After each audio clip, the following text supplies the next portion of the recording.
Olá pessoal, tudo bem? Meu nome é Caio, sou professor de História do Colégio Estadual Rômulo Vanderlei e escolhi como tema para abordar na Semana do Meio Ambiente a poesia, né? Vou tentar fazer um vídeo curto aqui. Por que foi que eu escolhi a poesia? Poesia, primeiro porque é dos hobbies, né? Dos amores da minha vida no espaço privado.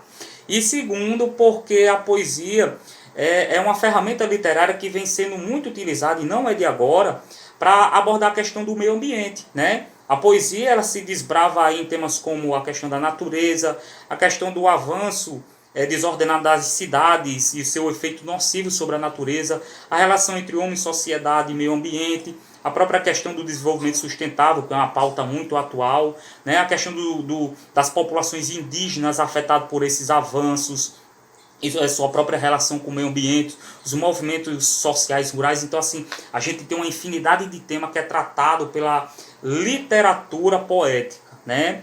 Para vocês terem noção, a poesia é uma coisa muito antiga. Nos remete lá da Grécia Antiga, e poesia vem do termo poesis. Poesis significa construir, fazer. Então, toda forma de construção artística é considerada poesia.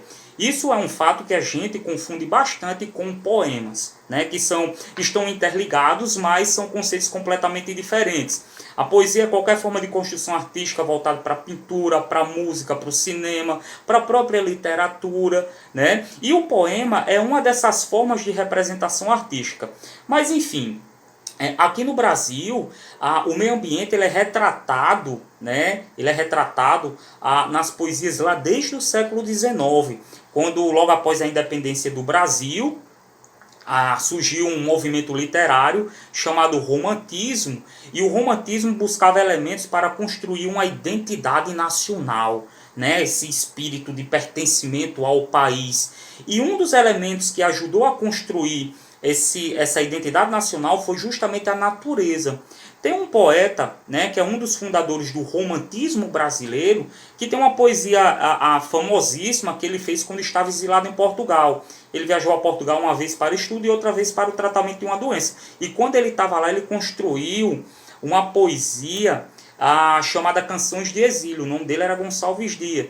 Né? Essa poesia talvez vocês tenham ouvido em algum canto, né? Ou lido em algum livro de literatura ou história. Canções de Exílio. Minha terra tem palmeira onde canta o sabiá. As aves que aqui gojeiam, não gojeiam como lá. Como o céu tem mais, nosso céu tem mais estrelas, nossas várzeas têm mais flores, nossos bosques têm mais vida, nossa vida mais amores. Em cismar sozinho à noite, mais prazer eu encontro lá. Minha terra tem palmeiras, onde canta o sabiá. Minha terra tem primores, que tais não encontro eu cá. Em cismar sozinho à noite, mais prazer eu encontro lá. Minha terra tem palmeiras, onde canta o sabiá. Não permita, Deus, que eu morra sem que eu volte para lá, sem que eu desfrute os primores que eu não encontro cá, sem que ainda aviste as palmeiras onde canta o sabiá. Ou seja, era um poema de exaltação à questão da natureza, né? A gente encontrava lá no século XIX isso. E a gente teve outras e outras gerações do romantismo, né? Atravessamos aí século XIX, XX e XXI, a gente vê uma mudança de cenário muito brusca. Tem um poeta cordelista chamado Braulio Bessa, ele aparece muito no programa de Fátima Bernardes, e ele trouxe uma poesia em relação ao meio ambiente, né? Essa poesia ele trouxe como pauta principal a degradação, a destruição melancólica do meio ambiente. Ou seja, lá no século XIX a gente via uma homenagem ao meio ambiente. Hoje a gente retrata na literatura como esse meio ambiente está degradado, desgastado, castigado e destruído pelo homem, né? Ele começa a poesia mais ou menos assim, ó. A terra, nossa morada, está sendo destruída, por quem vê preço em tudo e não vê valor na vida. Pobre homem enganando, desmatando e matando e se tornando um suicida. Como é triste ouvir tocar a canção da motosserra, suas notas ecoando em todo o verde da terra.